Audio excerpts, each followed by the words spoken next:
Whoa. Okay, I still hear that. We got it? Yeah, that sounds much better. All right.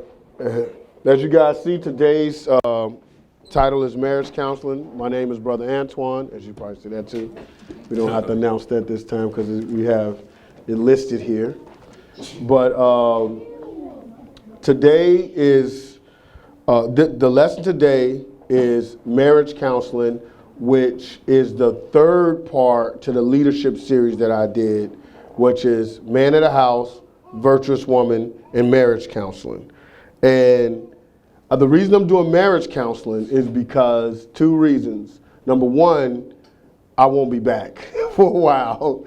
So according to the schedule, next quarter I won't be back, so I didn't want y'all to wait so long. And then I knew I'd done Man of the House, but I thought I did the combined Man of the House, Virtuous Woman lesson.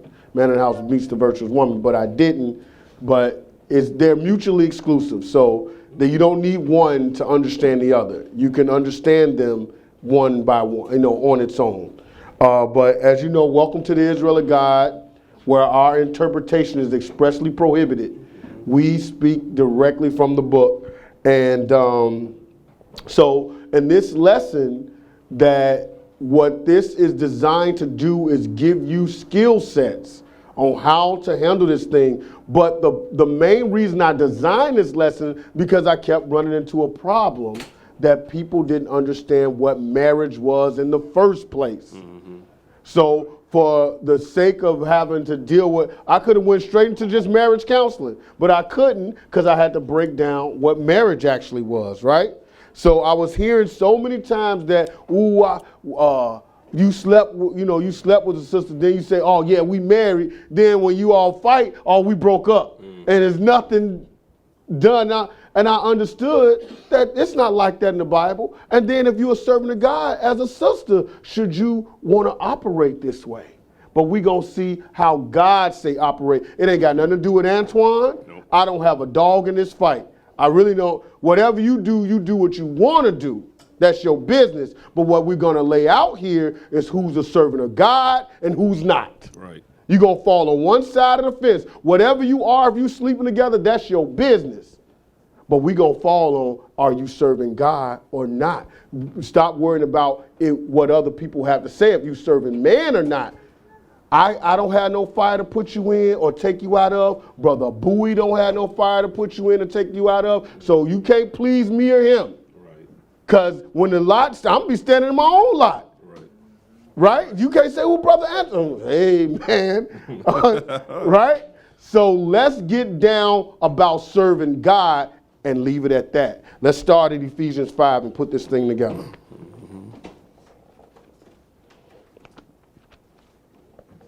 And we have a lot of ground to cover, so we're going to be moving pretty rapidly, but I'll try to keep it entertaining.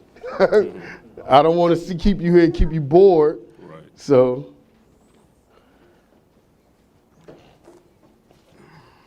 Ephesians 5, and we're going to start at verse 1. We're going to skip around in this thing. Right? Mm-hmm. And this is where Virtuous Woman and Man of the House ended. So I start where they ended because it led to this thing, the marriage. Mm-hmm. Ephesians 5 and 1. Go ahead. And hold on, I want to say another thing. It's for young people too. Because you stepping into this thing and you thinking everything is all good, or we doing this, and you doing what you want to do outside, then you want to come to class. So we're going to lay out, this is about servants of God. It's for everybody. Right. Ready? Go ahead. Be ye therefore followers of God as dear children, and walk in love, as Christ also hath loved us. That's right. And hath given himself for us, an offering and a sacrifice to God for a sweet smelling savor. Mm-hmm. But fornication and all uncleanness or covetousness, let it not be once named among you, as becometh saints. So did y'all pick up what he first said? He first said, be ye followers of God as dear children. So this is following God, not him. And then in his third verse, he said, but fornication and all uncleanliness, right? or covetousness, where you coveting your neighbor's wife, or ox head, or any of that stuff. He said, don't let it be named among you as becoming saints. What are saints? Servants of God. So this is laying it down. Either you're serving God or you are not. Right? So he said, don't let this stuff be named among you. Fornication, uncleanliness, so that includes whoremongering. Don't let this stuff be named among you. Go down to verse 5. Go ahead. For this ye know, that no whoremonger. No what? Whoremonger. No whoremonger. Okay, go ahead. Nor unclean person. Nor covetous man who is an idolater have any inheritance in the kingdom of Christ and of God. So no whoremonger, right? So when you sleeping around and doing what is that? That's whoremongering. Because you don't have any. What do whores do? Right. They sleep around, right? Right? So no covetous, no whoremonger gonna have any part in the inheritance of the kingdom of God. So are we really talking about marriage, or are we talking about serving God? See, that's the parallel. All this is dealing, your marriage has everything to do with serving God. Let's skip down to verse 10. Go ahead. Proving what is acceptable unto the Lord. Because that's what we're trying to do. Now skip to 15. Go ahead. See then that ye walk circumspectly, not as fools, but as wise. So to do this is to be stupid or to be wise. This is wise. This is wisdom here. He said, walk circumspectly. That means you looking around, you paying attention. You know when it's coming, because we all come across a situation where you feeling like, man, I can get into something here.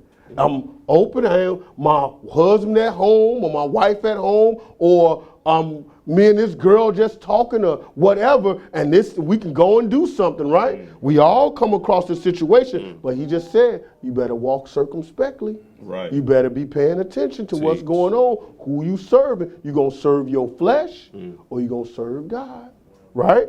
Where are we? 16. Go to 16. Redeeming the time, because the days they are evil. Very evil. This thing is upon us. Not just this wicked that's coming, but Satan is dealing with us every day. Right. It is not just that major evil coming, but these days are evil. Right.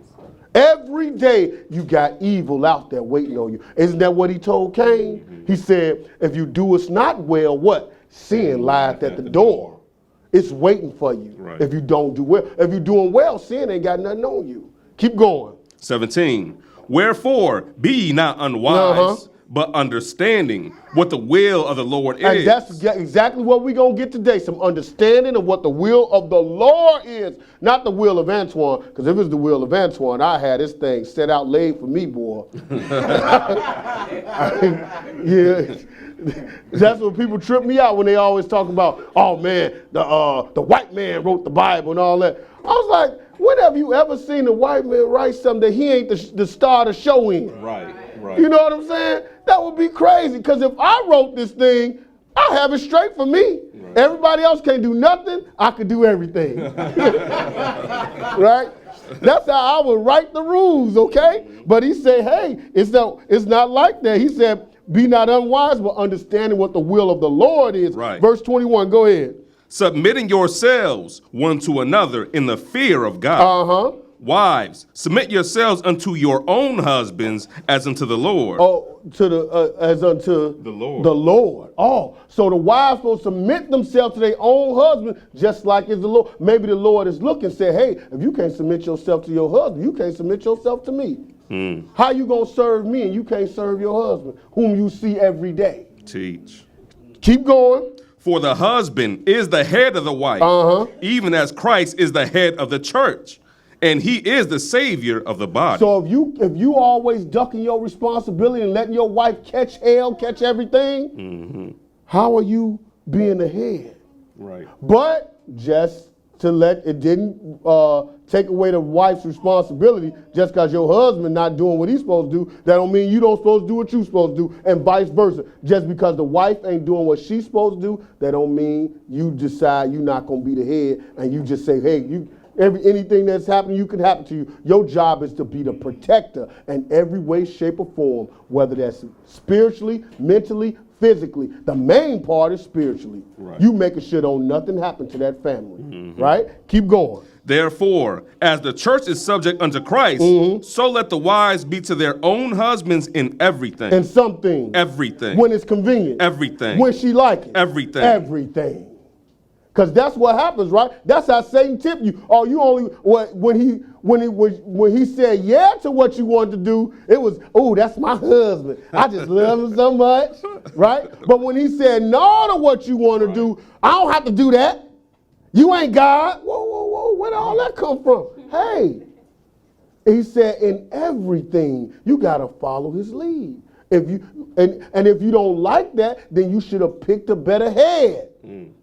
That was your job. You had a choice, right? It's not. And in some cases, we're gonna see some women didn't have choices, but in this country, you had a choice.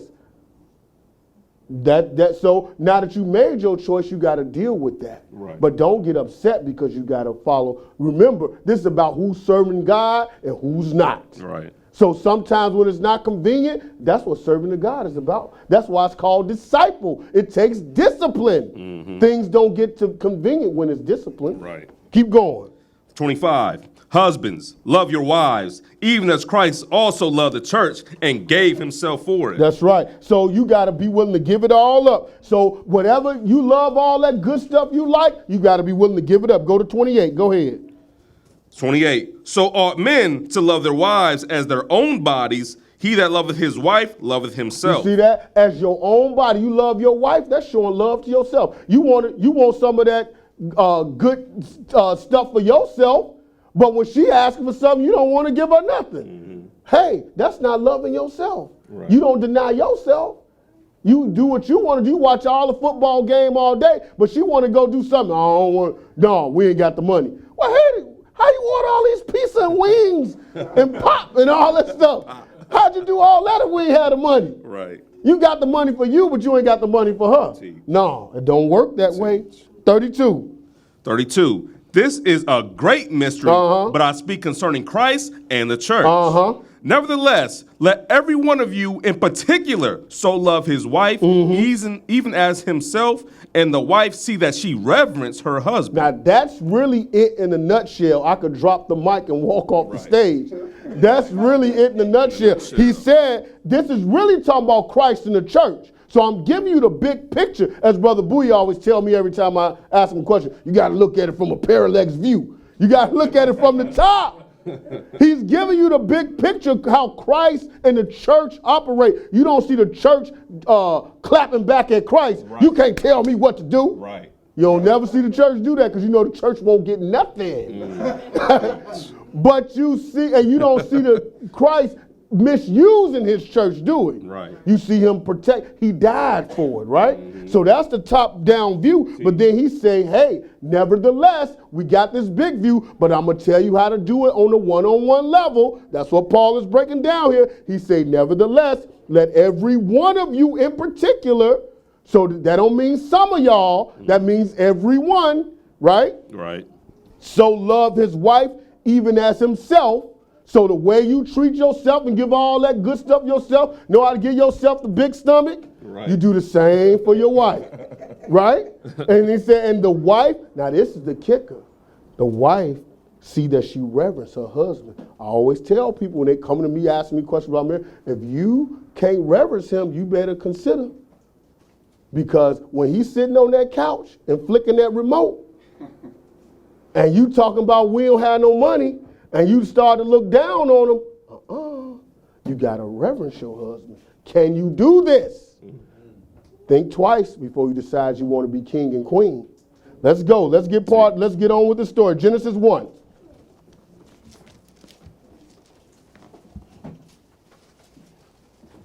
Like Jesus told you, before you get in this thing, you better count the cost. Right.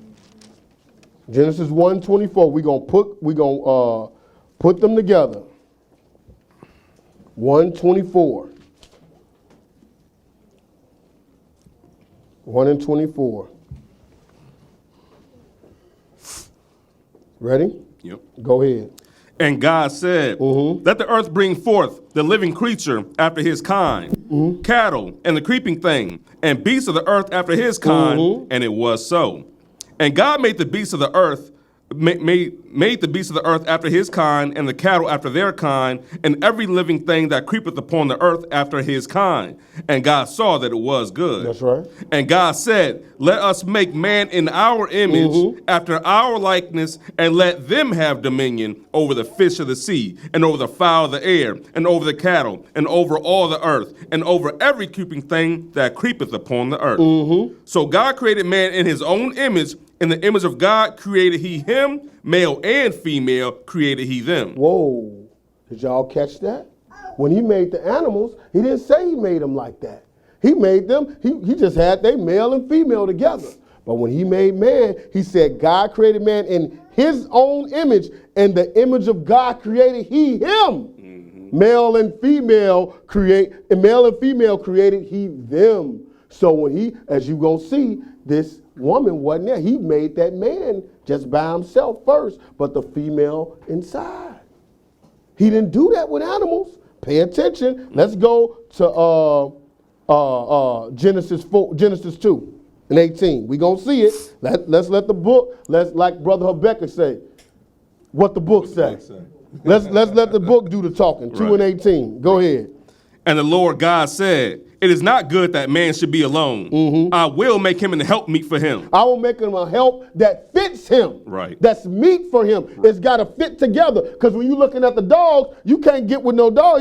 They doing two different things. Man, he's fine. He got to find somebody that fit him. Go ahead. And out of the ground the Lord God formed every beast of the field and every fowl of the air, and brought them unto Adam to see what he would call them. And whatsoever Adam called every living creature, that was the name thereof. And Adam gave names to all cattle, and to the fowl of the air, and to every beast of the field. But for Adam there was not found an helpmeet for him. So Adam sitting there giving all the names and all that, and the Lord said, man, there's not found help that fit him. He don't have nobody to help him around here. It's just him naming everything, right? Now, like Brother Booyah always said, they brought a dog in front of him. Why he ain't say, oh man, this fit me. This my best friend. Right. No, because all that time the Lord still said, hey, there ain't nothing that can fit him, right? And remember, he's bringing all these living creatures right in front of Adam, right? So that's male and female. He just, okay, this the birds. Okay, this the so-and-so, right? Keep going. Where are we? 21. To keep going. And the Lord God caused a deep sleep to fall upon Adam, and he slept. And he took one of his ribs and closed up the flesh instead thereof. So that's called surgery with anesthesia, right? When the Lord had a deep sleep. That's what they do to you now. The Lord started it all. And then he took one of his ribs. So Adam, this woman didn't come cheap, did she? She came with a price. Right? He took one of his ribs and then he stitched Adam back up. Right? Go ahead. 22. And the rib which the Lord God had taken from man made he a woman, and brought her unto the man. And Adam said, this is now bone of my bones and flesh of my flesh. So wait a minute now. So why he didn't do that with the animals? Look what he did with man. He had to pay something for her. The Lord's got this thing really set up. He had to pay for her. And not only that, he said, hey, I'm going to take and make a woman from her.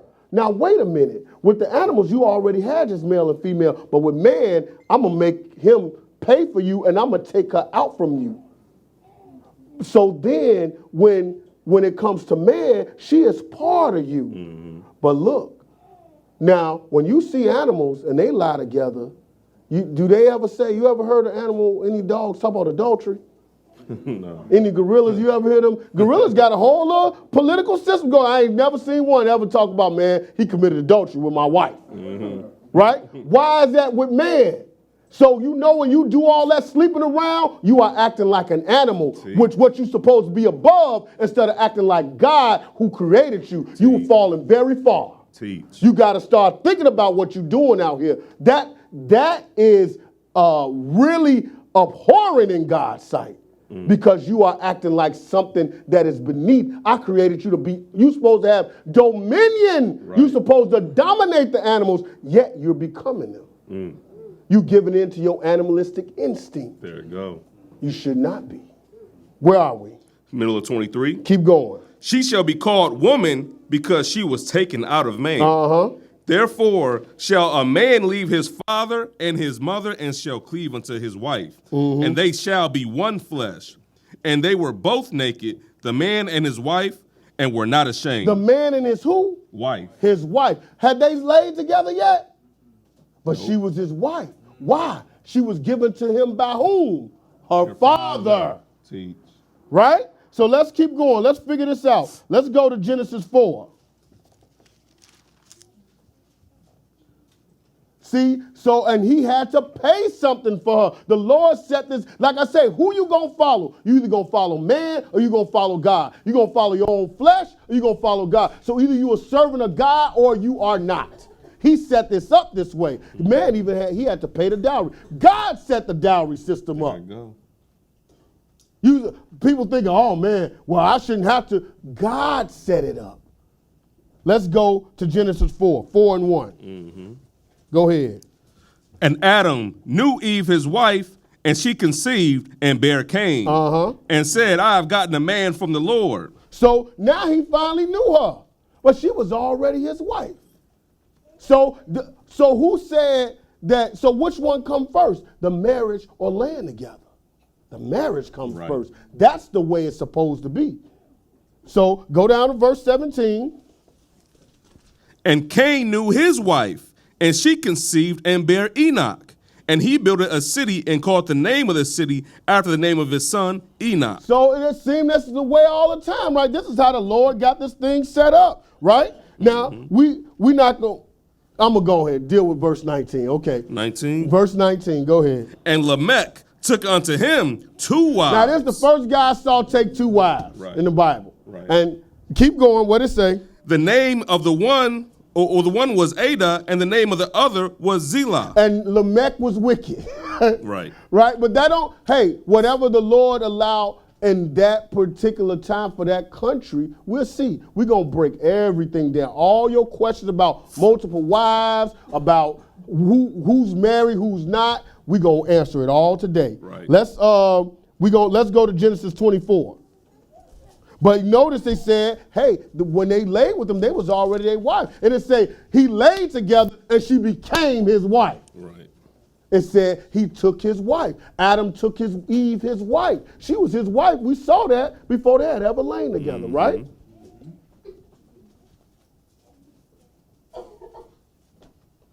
Let's go to Genesis 24, because we got to deal with everything.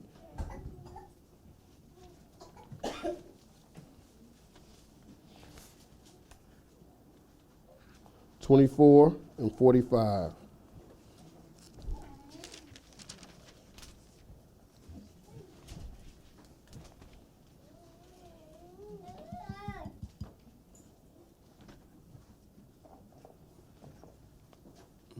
Ready? Yep. All right. Start with verse 45. And before I had done speaking in mine heart, behold, Rebekah came forth with her pitcher on her shoulder. And she went down into the well and drew water. And I said unto her, let me drink, I pray thee. So this is what happened. So Abraham got a servant. He said, listen, I want you to go get Isaac a wife. Isaac, mama, Sarah had died and everything. And Isaac is about 40 at this time, right? So we see you ain't got to rush, right? We go 15. We trying to, no, Isaac was 40 years old, right? And he said, I want you to go and get him a wife. And so the servant asked a few questions. He prayed and said, he prayed to Abraham's God. He said, I want to pray to Abraham's God. And he laid out all these things that if a woman does, this gonna be the one, right? So here we go. Go ahead. 46. And she made haste and let down her pitcher from her shoulder and said, drink, and I will give thy camels drink also. So I drank, and she made the camels drink also. So this is Rebekah, and Rebekah is doing all the things that he said, this woman for my servant, if she do, this is a good wife for him. So Rebekah is doing all that, right? Where are we? 47. Go ahead. And I asked her and said, whose daughter art thou? And she said, the daughter of Bethuel, Nahor's son, whom Milcah bare unto him. And I put the earring upon her face, and the bracelets upon her hands. Oh, so he just took her. No, he had to come with something. Right. He put the earring. Hey, this not cheap stuff. Remember, this Abraham. Abraham went and got rich. Exactly. So he come with the earring and everything, and he went down to his brother's wife. To his brother's daughter, because he didn't want no person of those other people. He wanted someone from his own people, right? Okay, let's skip down to 49. Go ahead. 49. And now, if you will deal kindly and truly with my master, tell me, and if not, tell me, that I may turn to the right hand or to the left. Then Laban and Bethuel answered and said, the thing proceedeth from the Lord. We cannot speak unto thee bad or good. So Laban is her brother. We find out about Laban later. Laban just being nosy, but Bethuel is the one that got to make the choice, right? Because that's her father. We gonna see. Keep going. 51. Behold, Rebekah is before thee. Take her and go and let her be thy master's son's wife, as the Lord hath spoken. And it came to pass that when Abraham's servant heard their words, he worshipped the Lord, bowing himself to the earth. And the servant brought forth jewels of silver and jewels of gold and raiment and gave them to Rebekah. He gave also to her brother and to her mother precious things. So he come with something for this woman, right? But let me ask you a question. Why didn't he ask Rebekah what she wanted to do? Right. She didn't get asked nothing. He asked Laban. All he asked us, who is your father? Right. Once he found out who her father was, he went and talked to her, gave her a few jewels, went and talked to her father and her brother and said, hey, this is what happened. And they said, oh, this thing come from the Lord. Take her. Wait a minute. But that's what it is. Who gave Eve to Adam? Her father. The Lord sets the pattern. He's setting the table. Keep going. Verse 54. And they did eat and drink, and he and the men that were with him, and tarried all night. And they rose up in the morning, and he said, send me away unto my master. And her brother and her mother said, let the damsel abide with us a few days, at the least 10. After that she shall go. And he said unto them, hinder me not, seeing the Lord hath prospered my way. Send me away that I may go to my master. So they get up in the morning, they done partied all night after they done figured out, oh man, we done got this girl married. She coming with some big money. Hey, we partying all night, eating and drinking. We get up, we say, hey, it's time to go. Send me to my master, right? And they say, the brother and the mother, oh, let us stay a few more days, at least 10 days. We want this guy to sit and wait here 10 days. Keep going. Verse 57. And they said, we will call the damsel and inquire at her mouth. They finally asked Rebekah a question. Right? They finally asked her a question. Keep going. And they called Rebekah and said unto her, wilt thou go with this man? And she said, I will go. I'll go. Hey, that's the only question she got asked. Was she ready to leave now or not? Right. But as far as her being married, she was already married off. The deal had been made, right? So where are we? 59. 58, 59, let's go to 64. See, so you saw just like you saw in the first part of Genesis, that you got married, and then the intercourse part consummated the marriage. It confirmed the agreement. That's how it keeps happening. Right now, the dowry's been paid. The agreement has been made who she belongs to, right? Okay, let's go to 64. 64. And Rebekah lifted up her eyes, and when she saw Isaac, she lighted off the camel. Keep going. For she had said unto the servant, what man is this that walketh in the field to meet us? And the servant has said, it is my master. Therefore she took a veil and covered herself. So check it out. So she saw Isaac. She must have said, man, he look good. Right? He looking good. So she saw him and ready to get off the camel. Man, what if that wasn't Isaac? That'd have been messed up. What if that wasn't? Thank goodness it was Isaac, right? So keep going. 66. And the servant told Isaac all things that he had done. So he had to explain to Isaac what was up, right? So he go and tell Isaac, hey, I went down there, I found the girl, I paid the dowry, I made the agreement. That's all, because he made an agreement between the father and him about concerning his master, right? The agreement been made, Isaac, right? All you got to do now is sign the paper, right? Keep going. Verse 67. And Isaac brought her into his mother's tent and took Rebekah, and she became his wife. And he loved her, and Isaac was comforted after his mother's death. You see that? So he had to find out everything that was done first, and now he could sign the paper. See, you can't sign no empty paper. Right? How you gonna sign an agreement that ain't made? That's what you're doing out there. When you out there playing around, you ain't got no real document, no real agreement, you signing paper that ain't made. How you gonna do that? Let's see if the Lord really goes for that. Right? Let's because this is the way it looks like here. This is how the Lord set it up. You make the agreement, then you go confirm the agreement. Just like he did with Jesus, right? He made the agreement with Abraham. Jesus came and died and the blood shed to confirm the agreement. That's how it goes. All the time. The Lord does everything the same to keep it simple for this crazy man. Right? Let's go. Let's go to Exodus 22 and take a look at this.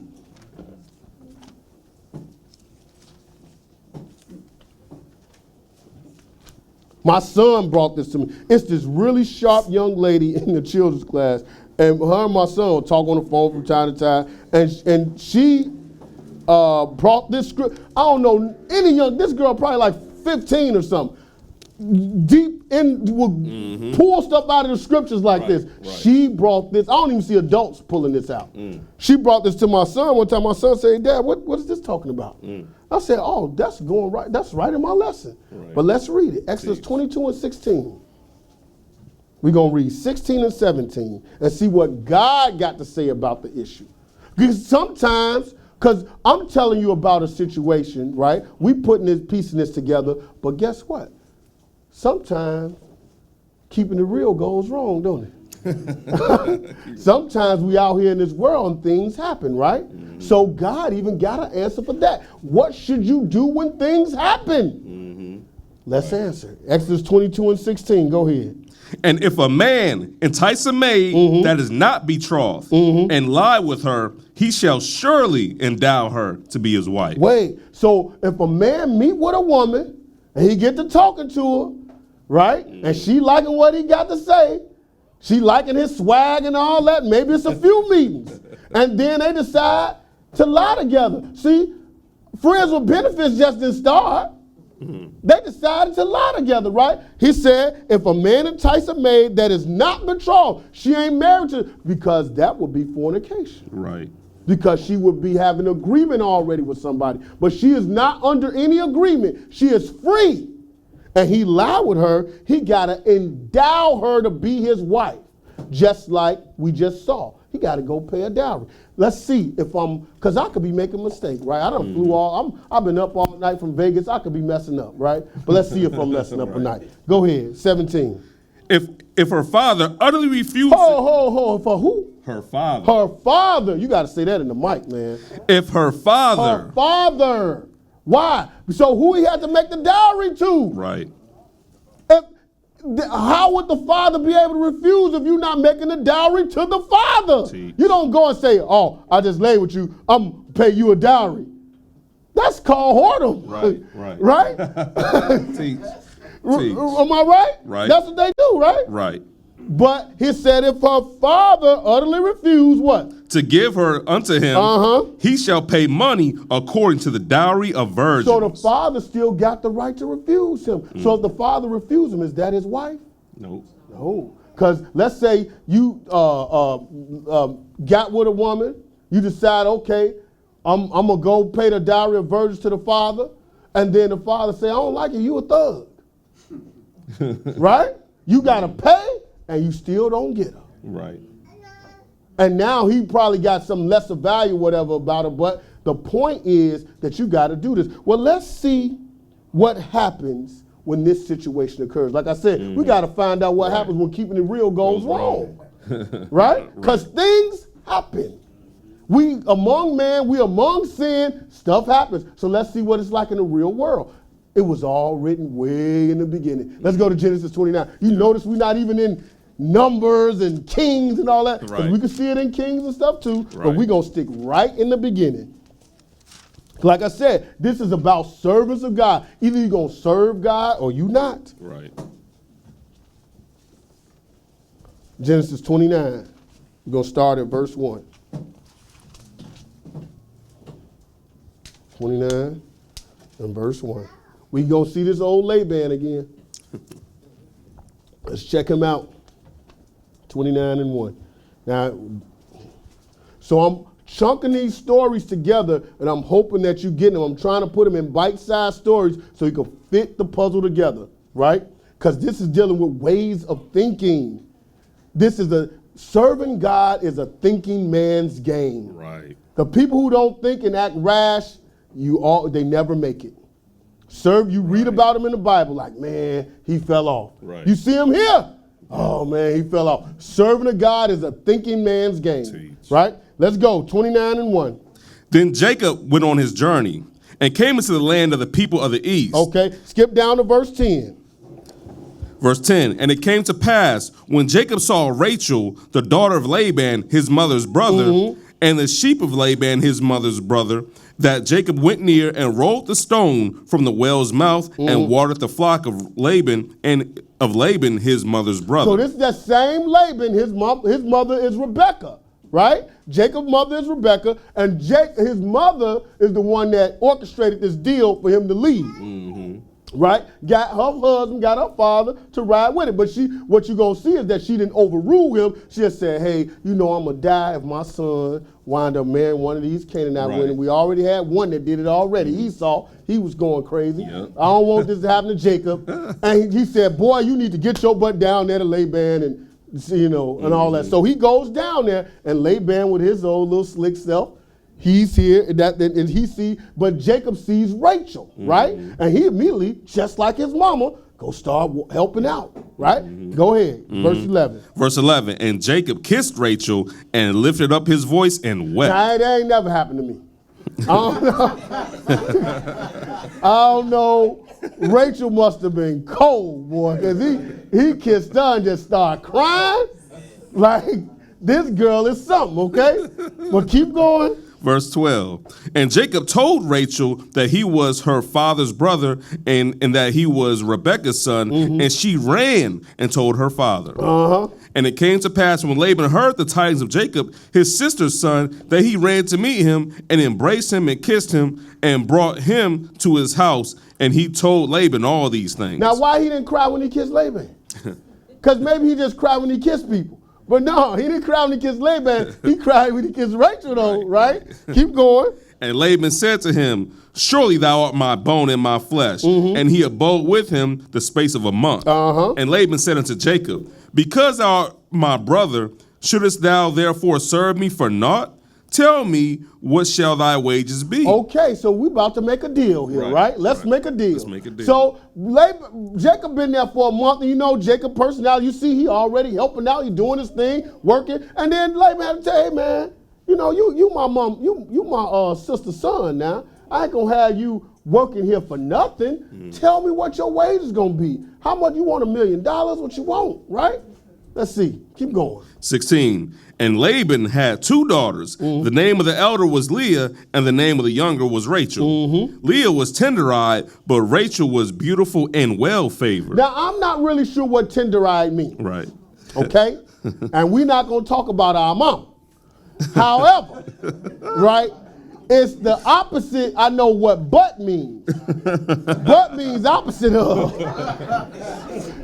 So it says that Leah was tender-eyed, but Rachel was beautiful and well-favored. Right. So, of course, he going to go for the one that he cried about, right? Right. So cool. So they break down what these girls look like, okay, in some sense of another or another. Okay, go ahead. 18. And Jacob loved Rachel and said, I will serve thee 7 years for Rachel, thy younger daughter. Okay, keep going. And Laban said, it is better that I give her to thee than that I should give her to another man. Abide with me. Okay, so now we have an agreement. We have a dowry that's going to be paid, right? These servants of 7 years for who? for Rachel. Yep. So Rachel, he's serving 7 years for Rachel. We got that? That's the agreement.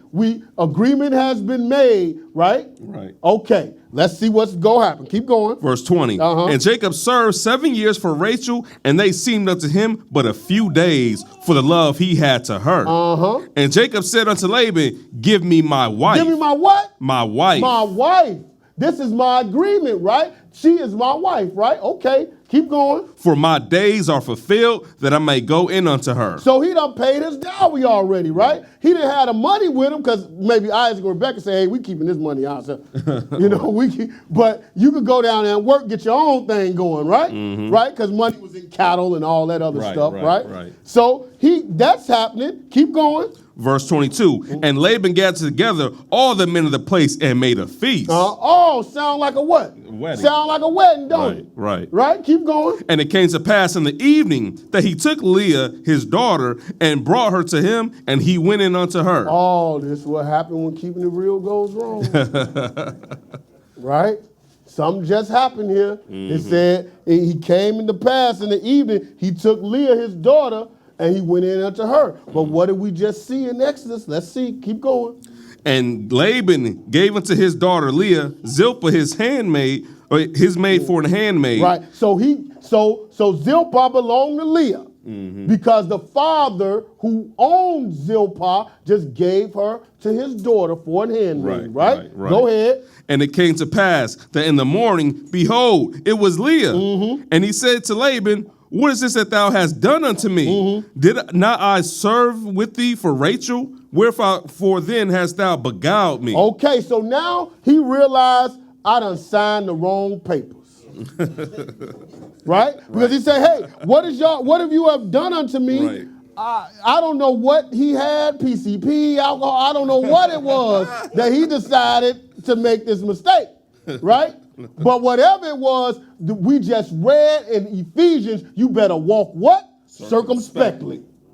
You got to pay attention to what these laws are in this land. You got to pay attention to everything that's going on. You got to walk circumspectly because a cop is not going to tell you, like in Chicago, we got a rule that you're supposed to be hands-free, right? And you might come from some other town. The cop ain't going to say, you from Aurora, so it don't matter. You can go right. No, you got to know the laws when you walk into this land, right?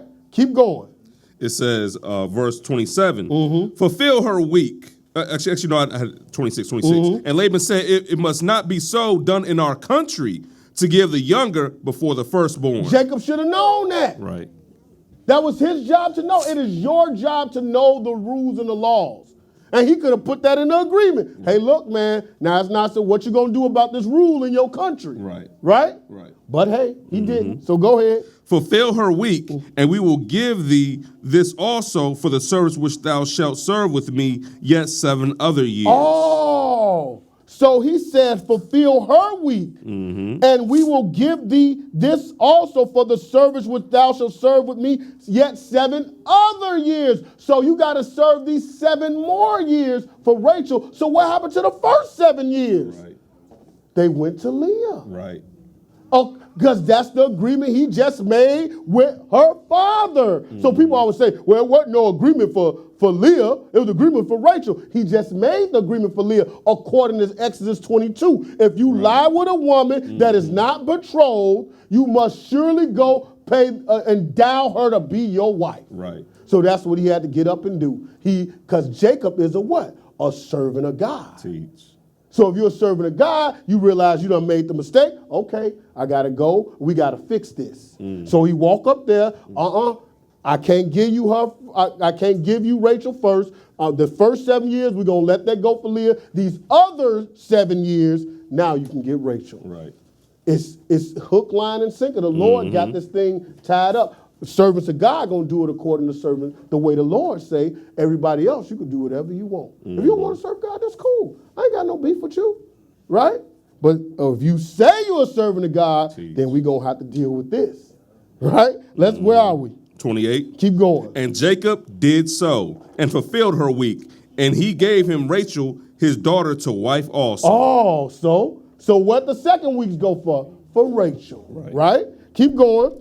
And Laban gave to Rachel his daughter Bilhah his handmaid to be her maid. Mm-hmm. And he went in unto Rachel, and he loved also Rachel more than Leah, and served with him yet 7 other years. So it said Rachel be his wife, right? Mm-hmm. Then he went in unto Rachel. Mm-hmm. You see that? It's always the servants of God pattern, follow God pattern. Just like Adam and Eve. It keeps going back to that. He took Eve out and he put them together. That was his wife. Long before he laid with her and she conceived and bare Cain. Right? Right. So let's go on to Genesis 30.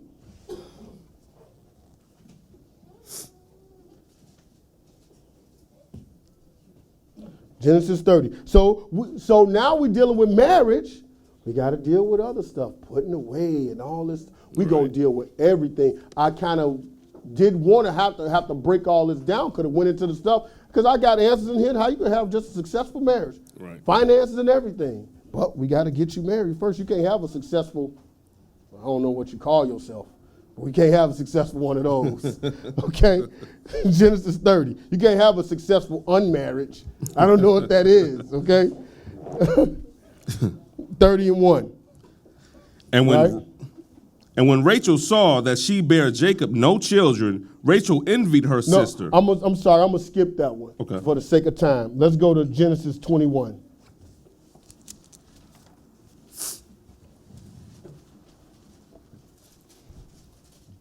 Genesis 21. For the sake of time, Genesis 21, we got to deal with the situation that happened with Abraham. 21 and verse 9.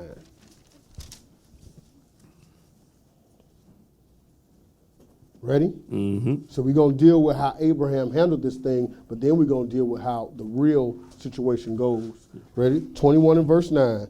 Go ahead. And Sarah saw the son of Hagar, the Egyptian, which she had borne unto Abraham, mocking. Mm-hmm. Wherefore she said unto Abraham, cast out this bondwoman and her son. Mm-hmm. For the son of this bondwoman shall not be heir with my son, even with Isaac. Mm-hmm. And what? So people don't go casting out your stepchildren, thinking that, I'm so tired of, I'm going to do what Sarah did. No, this was a particular situation that something had to be done. Right? Because she saw this boy mocking who God had chosen that he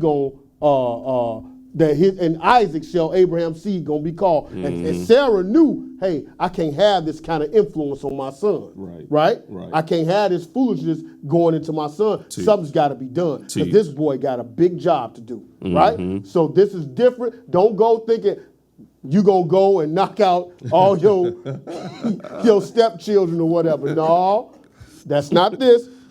Right. This is a particular situation. Keep going. Verse 11. Mm-hmm. And the thing was very grievous in Abraham's sight because of his son. See that? It was very grievous in Abraham's sight to this situation. So this wasn't no, hey, you need to cast out your bondwoman. Okay. It wasn't like you need to go into my handmaid and Abraham like, cool. Yeah. Right? It's not like that this time. Right?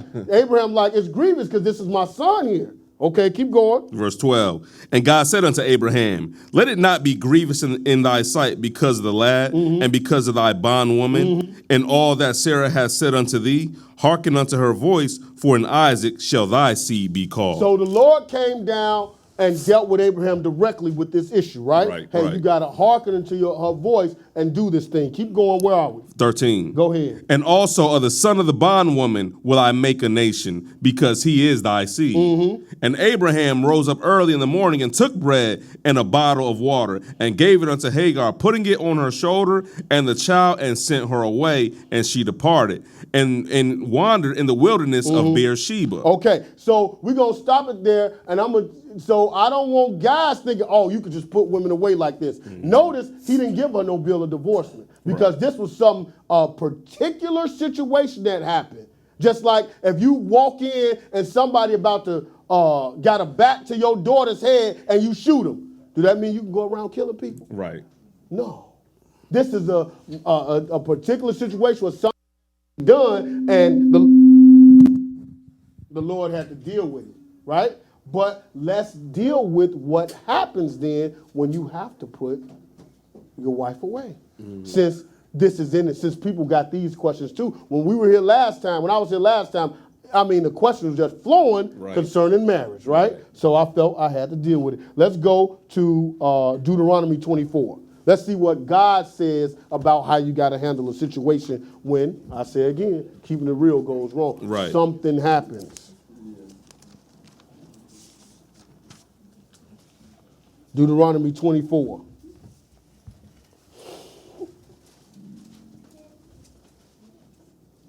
So we got to deal with divorce because sometimes things happen. And why can you divorce, right? Who came up with divorce? Exactly. Right?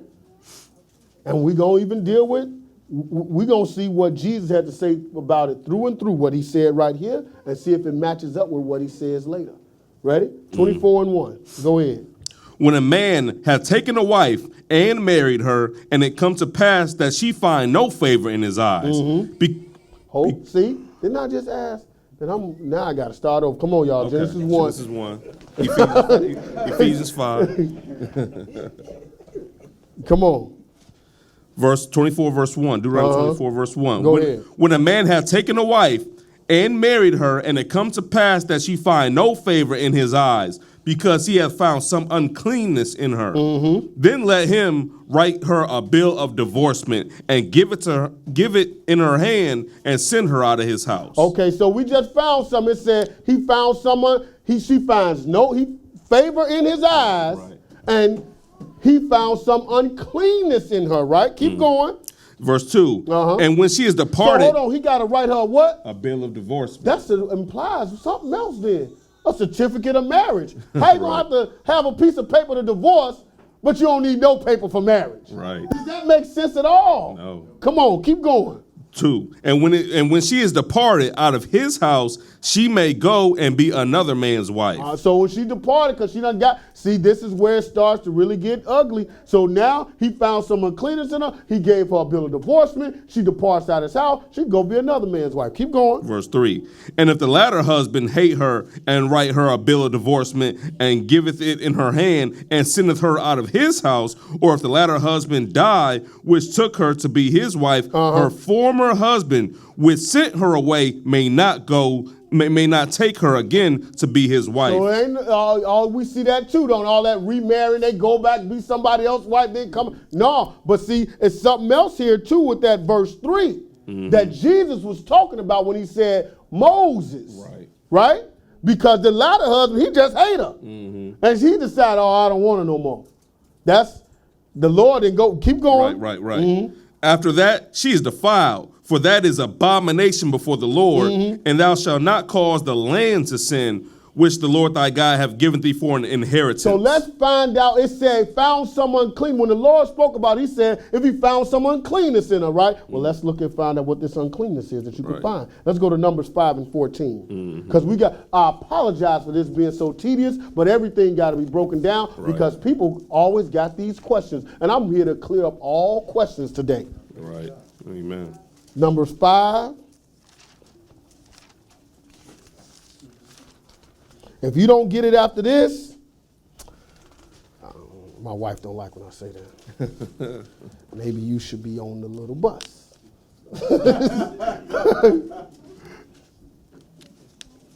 5 and 14. You ready? Yep. Keep going. Verse 14. Go ahead. I'm sorry. Wait a minute. Let's let everybody get it. Everybody there? Okay, go ahead. And the spirit of jealousy come upon him.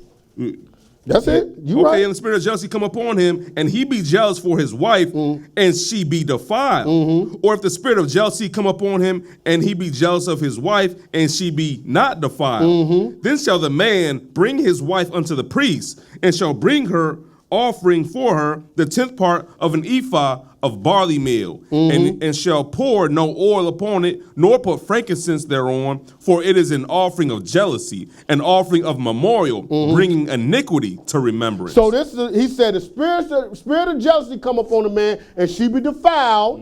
Okay, we gonna see what that is. Defiled, or she might not be defiled, but he just getting jealous. Right? So he got to go take her up to the priest and offer this offering, right? Keep going. And the priest shall bring her near and set her before the Lord. And the priest shall take holy water in an earthen vessel, and the dust that is in the floor of the tabernacle, the priest shall take and put it into the water. And the priest shall set the woman before the Lord and uncover the woman's head and put an offering of memorial in her hands, which is the jealousy offering. And the priest shall have in his hand the bitter water that causeth the curse. Now you see that she came with her head covered, right? So, but now because this is dealing with some jealousy and some stuff that might remove her from her husband, he's going to uncover her head, right? And let's see, keep going, verse 19. And the priest shall charge her by an oath and say unto the woman, if no man hath lain with thee, and if thou hast not gone aside to uncleanness. To what? Uncleanness. Uncleanness. Didn't he say if he found some uncleanness in his woman? Well, what's this uncleanness? She laid with another man. Right. Right. So he said, if the priest shall charge her by an oath and say, hey, if ain't nobody laid with you, right? Go ahead. Or if you ain't went aside and been fiddle-falling with nobody else, right? Go ahead. With another instead of thy husband, be thou free from this bitter water that causeth the curse. So it ain't gonna even bother you. You can take that bitter water like it's just a shot. Bam. Ain't nothing, right? Keep going though. Verse 20. But if thou hast gone aside to another instead of thy husband, and if thou be defiled. Also defiled and uncleanness is the same thing, then, right? Right. Keep going. And some man have lain with thee beside thy husband. You done slept around on him. Go ahead. Then the priest shall charge the woman with an oath of cursing, and the priest shall say unto the woman, the Lord make thee a curse and an oath among thy people, when the Lord doth make thy thigh to rot and thy belly to swell. And this water that causeth the curse shall go into thy bowels, to make thy belly to swell and thy thigh to rot. And the woman shall say, Amen, amen. So she says, so it shall be. So if I drink it, this what's going to happen to me. Let's skip down to verse 29. Go ahead. This is the law of jealousies, when a wife goeth aside to another instead of her husband and is defiled. Or uncleanness. So the Lord just said, hey, if a husband finds some uncleanness in his wife, then he should do what? Give her a bill of divorce, right? Okay, so let's see what Jesus got to say. Because this is Jesus that gave Moses this stuff. Only thing I see, Jesus going to clarify. Only thing I see that Moses dealt with, it said that other man, if he hate her, he just hate her for no reason, right? That's what and somebody took that, one like them Pharisees in Israel, they took it and ran with that, right? Let's go to Matthew 19. Like we always do. That loophole. Take something and ran with it. And Jesus going to correct it and go back to what he originally said. All the point that the Lord was making that point, if this guy do hate us,